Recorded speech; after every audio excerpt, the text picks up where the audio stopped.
Hey Hawks, welcome back. This is Coach Hunley, and I also have Mr. Austin with me again here, and we want to talk to you a little bit more about enjoying the water. We talked to you previously about some kayaks, and you can watch that video if you need a refresher on that. In this video, we want to talk to you about fishing. I know a lot of you probably have experienced fishing before. You've been to a lake or to a pond with your family and you've been fishing, but for those of you that you may have not done that, we're going to take a few minutes to show you some basic equipment that you would need and talk a little bit about fishing, okay? So the first thing is you would need to be able to find a place to go fishing. Today we're at the Owsley Fork Reservoir here close to Berea, and you can see that in the background behind us. So if you find a reservoir like this, a small lake, or a pond or a stream, maybe a river that is close to you, and you have permission to go there, if it's not public land, then you can go fishing. So after you have the body of water, then you need a few pieces of equipment which we're going to show you. One is going to be a fishing rod. Now, there's all kinds of different fishing rods. If you go to Walmart or to Cabela's in Lexington and you look to purchase a fishing pole, then there's going to be a bunch of different ones. And we're going to talk a little bit today about some of those. So I have a couple that I brought with me, and Mr. Austin has a couple. The ones I brought with me are basic fishing poles. You have a small fishing pole here, which is a button push fishing pole. This would be made for a smaller child. Very easy to work. You would push the button, cast the rod, let go of the button, and it would cast your line out into the water. So very simple to work, very easy to find. Walmart has these, Cabela's and different places like that. Probably not very expensive, probably $10 to $15. Basic fishing pole, and you can catch fish with it, okay? The next fishing pole that I have with me today is a spinning reel. I think I got this one at Dick's Sporting Goods. This one costs about 30 bucks. It is a spinning reel where you have to flip the bell over, hold the line. When you cast the rod, it will cast your line out into the water. You flip the bell back over and you're ready to reel. So a very basic fishing pole as well. Anybody can learn to use these. And you can go out on a body of water like I have behind me and catch some fish. Now, Mr. Austin, who is an avid fisherman, and he likes to catch some different type fish that he'll share with you in a minute, he has some different fishing poles that will catch those bigger fish that he goes after. Yeah. So like Mr. Hunley was saying, this is just another type of fishing rod and reel that I have here. I don't know, maybe you have a grandparent or something that has a pond behind their house. More than likely they have some largemouth bass in there. This is just another tool to catch those. This is what they call a bait caster reel. Similar to the blue pole that Mr. Hunley had. You just push a button and you kind of hold your thumb where your line is. You kind of hold that and you just kind of flip it out there. This is one of the lures that I use for bass. It's what they call a topwater. So this one in particular, it zigs and zags on top of the water. You work it over some weeds out here, structure, trees in the water, those sorts of things. Again, you can find these at Walmart, Dick's Sporting Goods, Cabela's, anywhere that sells outdoor equipment. But like Mr. Hunley was saying, there are different kinds of fish. Like I was saying, if you have a grandparent or someone that has a pond in their backyard, you'll find bass, you'll find bluegill, probably catfish. But what I have here is what I like to call my muskie or muskellunge pole. They are native here in Kentucky. You can find them in a few different creeks and a few different lakes here. The neat thing about muskie is they don't actually reproduce enough to sustain them. So at some point, I'm sure you've probably heard of the Kentucky Department of Fish and Wildlife. Those folks will take the muskie, and they'll what they call electroshock them out of the creek, and they would use those to get their brood stock, and then they'll use those babies that they use to stock the creeks and the lakes and such. But this is one of the lures that I use. It's pretty good sized here.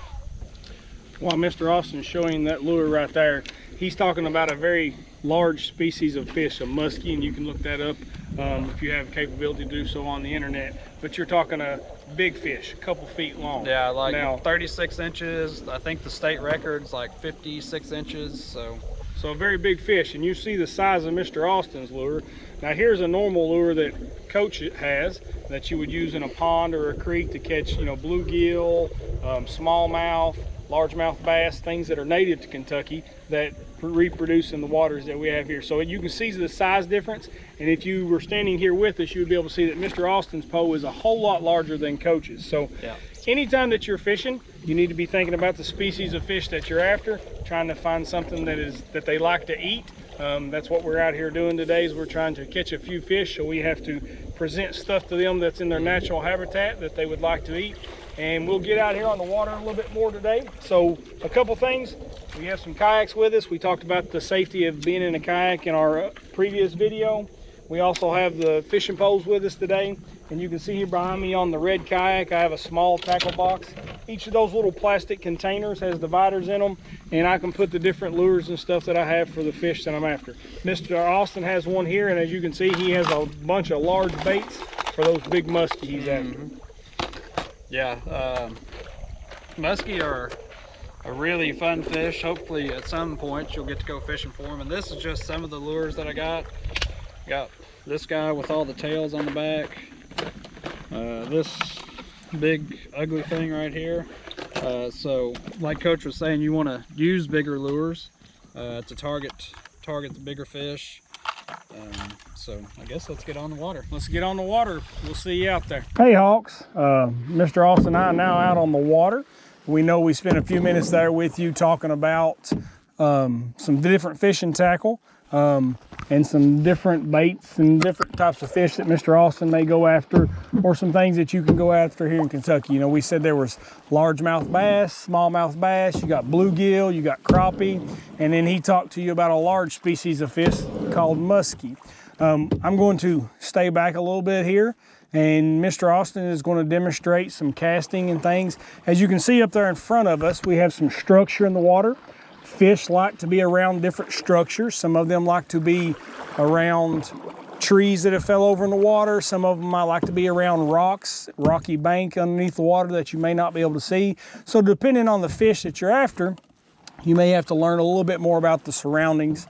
But we're going to watch. Mr. Austin has his bait caster rig out that he would probably use for maybe muskie or possibly the largemouth bass, maybe smallmouth bass. So we're going to watch him demonstrate some casting. He's making sure he's checking his rig, make sure everything's tied on good, and he's ready to go. Yeah, so like we said, fish usually hang around structure. And if you'll remember back to that earlier video, I talked that I had a top water lure on. So what I got here is what they call a spinner bait. It's got some blades on it, got a tail there. So this is made to run a little bit deeper in the water. Since we are out here in the middle of the lake, more than likely it's pretty deep, probably around that tree. So I'm going to use this lure to cast at that tree. Hopefully there's some fish around it and maybe I can get a bite. So like I said, you're going to take the pole, you're going to put it back, make sure you're not going to get hung on other people, other equipment, and cast it out there. And then you got a handle here. You just He's using the reel handle to reel the lure back to him. In the water with that spinner bait, it is spinning those blades, creating flash under the water, and that can simulate a bait fish that a larger fish may like to eat.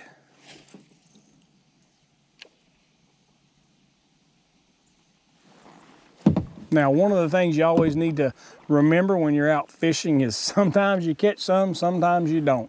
That's just part of being in the great outdoors, is you are trying to catch a fish, and sometimes it may not be hungry and ready to bite something. So we'll watch Mr. Austin a few more minutes, and then Coach will move on up there a little bit closer to the bank. The rod and reel that Coach has with him is not as big as Mr. Austin's, probably don't cast as far. I'm going to be using a little bit different style lure. I'm going to be using what they call a crankbait, which is a little bitty lure that is made for smaller fish. And I'm hoping you can see that in front of me right now. The bait I'm going to use looks like a creature that you probably can know and you can recognize. It looks like a grasshopper. Now, in and around water, fish can lay next to the bank, or they might be on next to those trees, and if a grasshopper or a bug or something of that sort was to fall into the water close to them, they might be able to snatch them a quick meal sitting there close. So Mr. Austin's going to fish that way a little bit. I'm going to go on the other side of the tree here, and we're going to see if we can't catch one. You always want to make sure that you know your surroundings. Mr. Austin did a good job there. The wind is blowing just a little bit, so I got a little bit close to him, but when he was casting, he made sure not to cast into a point where Coach was at. So I'm going to get ready here. If I can get my pole from around behind me, I'm going to check everything out like Mr. Austin did, and we're going to see if Coach might be able to catch a fish. One of the tricky parts about fishing in a kayak is that kayak's going to continue to move, so you're going to have to pay attention not only to your fishing pole and what you're doing with that, but you got to pay attention to your surroundings and make sure that you don't run your kayak into a structure. Okay? Like Mr. Austin's about to do. He's getting a little close to the tree over there. He's trying to be one with nature today. So I will get my line and stuff ready here. Some of the things I like to do is I always like to wrap the line around it a little bit so that when I put it in my truck or in the back of my vehicle, it doesn't get tangled, which means when you get out here though, you have to get your stuff ready to go. So I have my rod ready now. Now, the fishing pole that Coach is using, as we mentioned before, is a spinning reel. It has a bail or a curved piece of metal that you have to kind of flip over, and I'll try to demonstrate that. So you'll line it up, you have to hold the line with your finger, flip the bail over, and you can cast out in the water. I have to flip the bail back over, and then I'm going to reel like Mr. Austin did. Now the lure I'm using won't go nearly as deep as Mr. Austin's, so I'm going to be fishing in a little bit more shallow water. So we're going to take you along here, and we'll do a little bit of fishing and see if we can't catch something for you. So you follow along and enjoy the scenery. We wish we could have you here with us today, but due to COVID and some different things, that's just not feasible for us to do.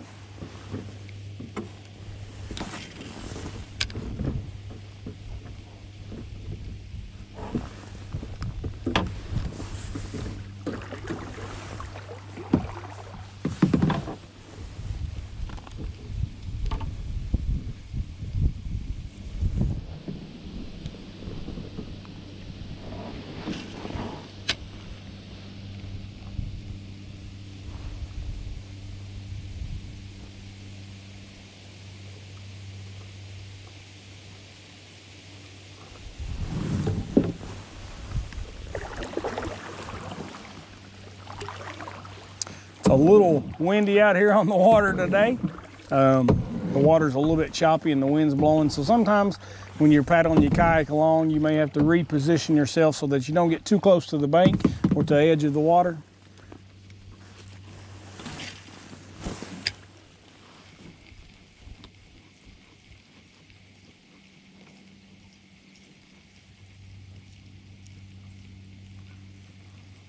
Now, when you're fishing with artificial bait, like we are today, you are actually reeling it through the water to make it look like a creature or a small bait fish. You can also use a hook and a bobber, and you can use live bait like a minnow, or you could use a earthworm, and you could cast out there and you could watch the bobber, which would stay afloat on top of the water. Some people also call them a floater, and you could watch for that. When the fish tugs on your line, it will actually pull the bobber or the floater under the water, and you would be able to see that a fish is biting it. So you would set your hook in a motion like that, and then you could reel in the fish that you would have on there.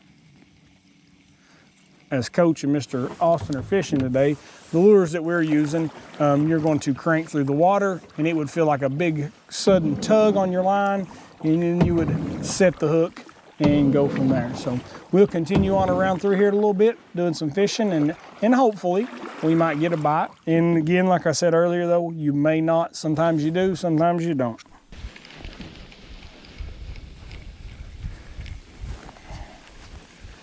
We have caught our first fish today. I hope that camera is running. Coach has hooked his first one today. I'm so excited that we were able to catch one on video for you. Now, one of the things you need to be careful with here is those hooks on that lure are rather sharp. So you need to make sure that you don't get your hands near those. You can always have an adult help you along with that. Now, the fish that Coach has caught here is a largemouth bass. Now, large meaning talking about its mouth. The fish that I've caught is not actually that large of a fish, but we'll hold it up here and let you get just a little bit better look at it. So you can see that's a largemouth bass. It's a little longer, and you can see the different colorings, and you can see the mouth that it has there. So that is a largemouth bass. It's not big enough to keep or anything. Some people may choose to keep some fish that they catch to eat, but as you can see, this one's definitely not big enough to do that. So we will get him safely back in the water as quick as we can.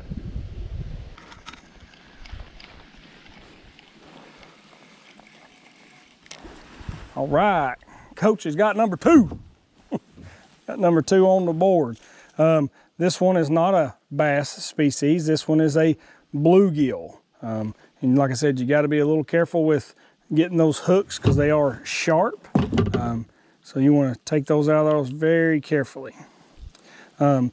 This species is also native to Kentucky, as you can tell, because Coach caught one. But you could also eat this species if they're a little bit bigger if you wanted to. Some people choose to. Coach is not going to today. As you can see, it's a little bit smaller, and you can see the differences between it and the largemouth bass that Coach caught a little bit earlier. So we'll go ahead and get him back in his habitat, and we'll move on. As you can see, once again, we have Mr. Austin up there, who's trying to catch one on a top water bait, like he mentioned to you a little bit earlier. So we're going to continue to fish around here for a few more minutes, and hopefully we can get you another one or two on video. Hey Hawks, you have Coach Hunley here and Mr. Austin. We are finally finished with our fishing video today. We hope that you have learned some about the tackle and the equipment that you may need to go fishing. You don't have to have kayaks like we use today to go out on the water. You can fish from the bank here. You can fish in a family pond. If you have somebody who has a farm and has a local pond, you don't have to have the big reels and stuff like Mr. Austin has for the musky fish. That's a specific type of equipment. You can get a basic fishing pole, some red worms or some earthworms, and a floater, and you can go out to a body of water as long as you have permission to go there. Mr. Austin and myself, we have to follow all the restrictions as far as the Kentucky Department of Fish and Wildlife, because we are adults. We have to have fishing license to come enjoy the outdoors. So make sure you and your family check out all the regulations as far as the Department of Fish and Wildlife, and make sure that you're legal to go out and enjoy fishing. We hope that you've enjoyed today. I think we caught a couple fish. I showed you 2 of them on video there. So we hope you enjoyed our adventure.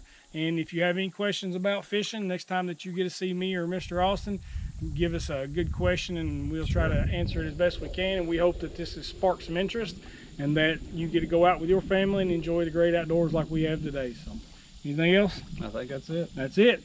All right, Hawks, we'll catch you next time.